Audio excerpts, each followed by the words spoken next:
बुंदेलखंड का वो इलाका जो कभी कुख्यात डकैतों की वजह से जाना जाता था, अब वहां पर एक बदली हुई तस्वीर देखने को मिल रही है। यहाँ पर ग्रामीण पर्यटन को बढ़ावा मिल रहा है।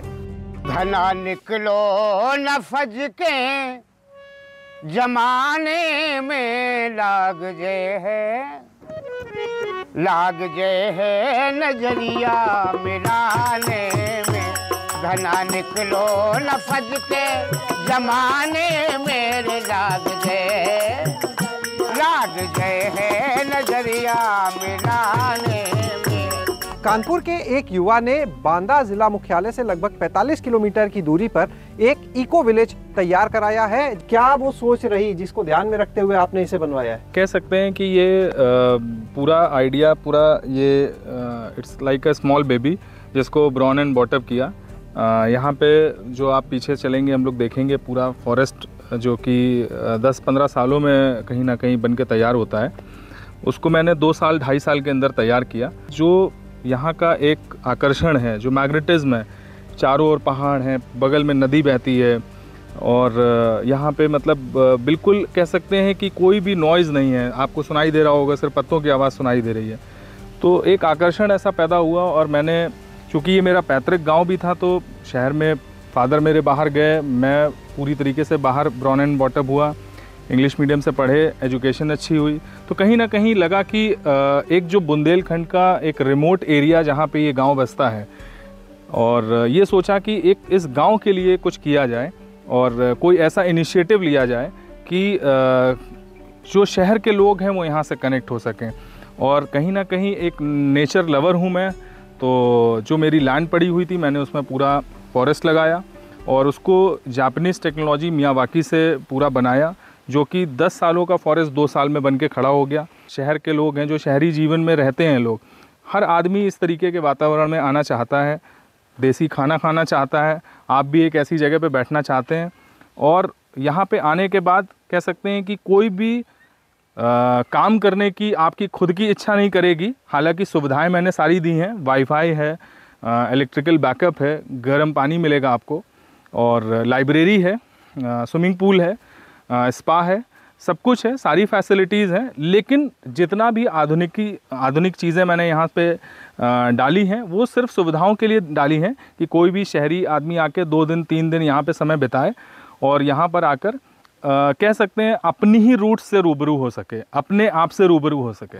दीपक जी, ये जो पोर्शन हम देख रहे हैं, ये एक हट सा बना है और एक प्लेटफॉर्म बनाया है, मंच जैसे कह सकते हैं कुछ। जी जी जी। ये किस उद्देश्य से है? ये यहाँ पर हम लोग अभी शाम को अक्सर जो है यहाँ पे जो भी फोक डांस करने वाले लोग हैं, यहाँ के कलाकार हैं, लोकल नृत्य, कह सकते हैं कि ये एक इनिशिएटिव लोकल एम्प्लॉयमेंट का भी था। ये एक मेरा पैतृक गांव था, तो मैंने एक इनिशिएटिव इस पॉइंट से भी लिया कि कहीं ना कहीं एक लोकल एम्प्लॉयमेंट का भी एक जनरेशन कुछ दिशा में भी, कुछ रोजगार की दिशा में भी कुछ उनको एक आगे आयाम मिले।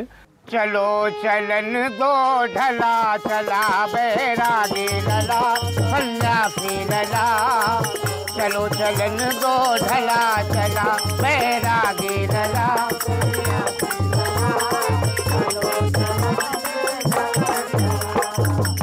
रिजॉर्ट के पहले फ्लोर पे आ चुके हैं और ये भी अपने आप में खास है। ये जो पूरा यहाँ का इंटीरियर की हम बात करते हैं, जो इसकी पूरी बनावट है, वो अपने आप में हर जगह आपको कुछ नया, कुछ खास मिलेगा, एक प्रकृति के बीच में होने का एहसास दिलाएगा। तो पहले फ्लोर पे हम आए हैं यहाँ पर, और सबसे अच्छी चीज़, आपको अगर कोई भी आवाज़ यहाँ पर सुनाई देगी तो सिर्फ या तो आप जो बोल रहे हैं, या इसके अलावा अगर आप शांत बैठे तो हवा की आवाज़, चिड़ियों का, यहाँ पर आपको चिड़िया की जो आवाज़ है वो सुनने को मिलेगी। बाहर निकलेंगे तो पॉन्ड के पास जाएंगे, वहाँ पर डक की आवाज़ सुनने के लिए मिलेगी। इसके अलावा हर तरफ सिर्फ और सिर्फ सन्नाटा, एक शांति। दीवार जो है पेड़ बीच से निकला हुआ है, तो ये कैसे मतलब पूरा आप लोगों ने मैनेज किया इस चीज़ को? यहाँ पे जितने भी पेड़ आप देख रहे हैं, वो कोई भी पेड़ यहाँ पे किसी को भी परमिशन नहीं है कि वो उसको ट्रिम करे।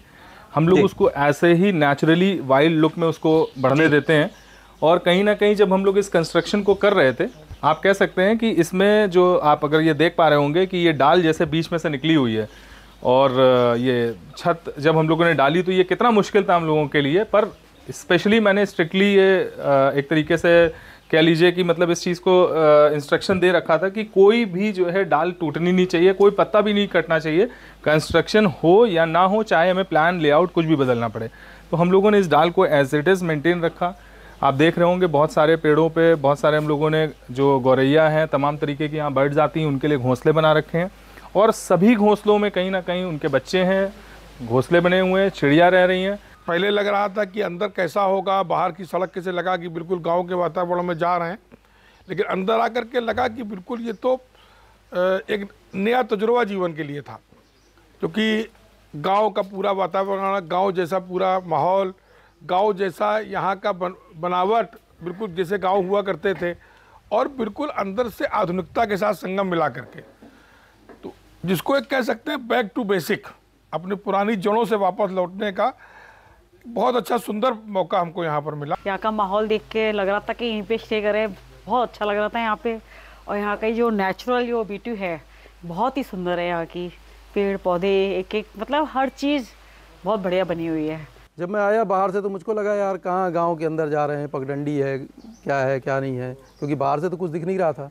फिर मैं जब अंदर आया तो यहाँ देख करके तो इतना हंस पर रह गया कि मतलब बिलीव नहीं होता। मैं राजस्थान में गया तो इतनी अच्छी जगह नहीं मिली, मैं हिमाचल गया, मैंने बहुत जगह देखी हैं, लेकिन ऐसी जगह और इतनी छोटी जगह में जहाँ कुछ नहीं है और कोई व्यवस्था नहीं है, मैं तो यही पता कर रहा था कि ये सामान कहाँ से आया, इनका ये कहाँ से लेकर के आए और कैसे अरेंज किया।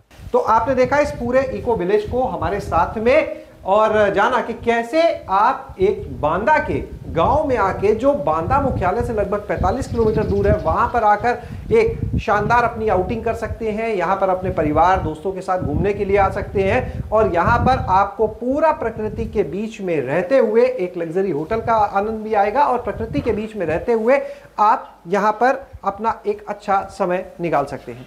शैलेश अरोरा, गांव जंक्शन।